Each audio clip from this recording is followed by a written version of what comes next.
Agradecer à professora Maria Isabel, tá? Pela oportunidade de estar falando do curso de formação animadores socioculturais, animadoras, um animador, de certa maneira um livro triste, mas não podemos desistir. E, na verdade, só para que puderem contextualizar esse trabalho, quem assistiu no congresso, nós passamos em um outro filme, que aí é um filme maior, chamado Batuque Aí, Ritos, Ditos e Mitos da Cultura Popular, onde as minhas crianças trabalhavam com as principais manifestações folclóricas a partir da dança.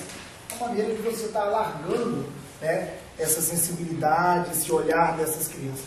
Esse projeto Imagem que Te Quero Ler foi um projeto que, na verdade, me projetou, se é que eu posso dizer assim, dentro do trabalho acadêmico, porque foi a partir desse projeto que eu conheci o Polo Arte na Escola, que é uma instituição que está ligada à Universidade Estadual do Norte Fluminense, da C. Ribeiro.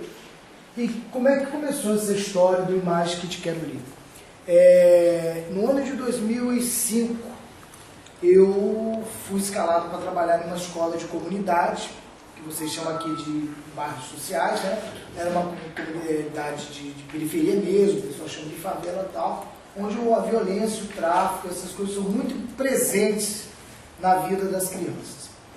E eu sou jornalista de formação, né? E tive o meu primeiro choque social, apesar de conhecer toda a realidade, quando um jornal da minha cidade estampou na primeira página algumas das crianças, inclusive com o uniforme da escola, com uma tarja preta sobre os olhos, porque não podem aparecer porque são menores, fazendo apologia à criminalidade. Um fazia o sinal do Comando Vermelho, que é um comando que manda no tráfico dentro do Brasil, outro fazendo do TCP, que é mais regional, e outro fazia como se tivesse uma arma. E por mais que tivesse uma tarja, as crianças todas sabiam quem eram aquelas crianças. E eu fiquei muito indignado. Eu cheguei dentro da escola com aquele jornal e virava para eles assim: vocês, é dessa maneira que vocês querem ser conhecidos? Como marginais, como traficantes, como perigosos? E lógico que, como jornalista, eu sei que para o jornal o que interessa é aquele tipo de imagem. E eu propus uma releitura daquela realidade. Por que comunidades carentes só pode... Será que essa criança de uma comunidade carente, ela está fadada a terminar seus dias como traficante, como uma pessoa ligada às drogas, enfim, sem uma perspectiva melhor de vida? E aí eu fiz um trabalho que partia primeiro por uma reeducação da leitura visual, que eu acho que é a parte prática do trabalho. Nós pegamos assim, eu recolhi muitas revistas e nós levamos semanas apenas com o trabalho de recortar a imagem. Uma folha dessa, por favor, só para mostrar. Recortar uma imagem, não há problema. Recortar uma imagem qualquer, não poderia ter nada escrito, apenas a imagem, e colando numa folha de papel. E eles ficavam assim, eles ficavam até meio irritados: tio Wilson, nós já cortamos muita imagem, não, vamos cortar mais. E eu percebi que naquele trabalho de cortar a imagem, separar a imagem, eles já começavam a olhar diferente. Então, no primeiro olhar, eles olhavam aquela imagem e diziam: uma pessoa andando de bicicleta. Com o passar do tempo, eles já conseguiam ver além de uma pessoa andando de bicicleta. E assim nós fomos reeducando essa leitura visual. O segundo passo do projeto é exatamente o quê? Eles precisavam reconhecer a comunidade onde eles estavam inseridos.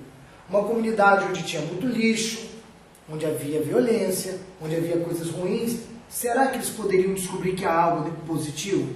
Porque é assim que a gente entende o trabalho de animação cultural. O animador cultural é esse mediador.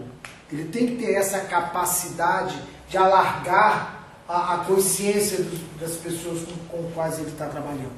Então, e no início foi muito difícil, que eles só conseguiam ver coisas ruins mesmo. E nós fomos trabalhando, até que eles produziram eles. Mas nós separamos mais de 5 mil imagens. Enchemos uma caixa só de imagens. Depois fizemos um varal. Aí nós tivemos que trabalhar a leitura. O que eles entenderam daquela imagem, eles tinham que escrever. mesmo com problema de letramento, muitos não sabiam ler e escrever, faziam verdadeiras garaturas, mas depois eu chegava do lado e falei, o que você quer dizer com isso aqui? E eu fazia quase como uma tradução do lado, para quem fosse ler depois entender. Depois nós fizemos um varal, como se fosse uma primeira exposição de trabalho. E depois eu disse a eles, olha, vocês vão fazer uma exposição de fotografia. Só que eles nunca não sabiam nem o que era uma exposição de fotografia. Eu enchi meu carro, eu tinha um carro que eu chamava de Towner, com 8 lugares. Botei a criançada dentro da Towner e fizemos uma exposição de fotografia. Eles ficaram maravilhados, tipo assim, nós vamos fazer isso? Vocês vão fazer isso.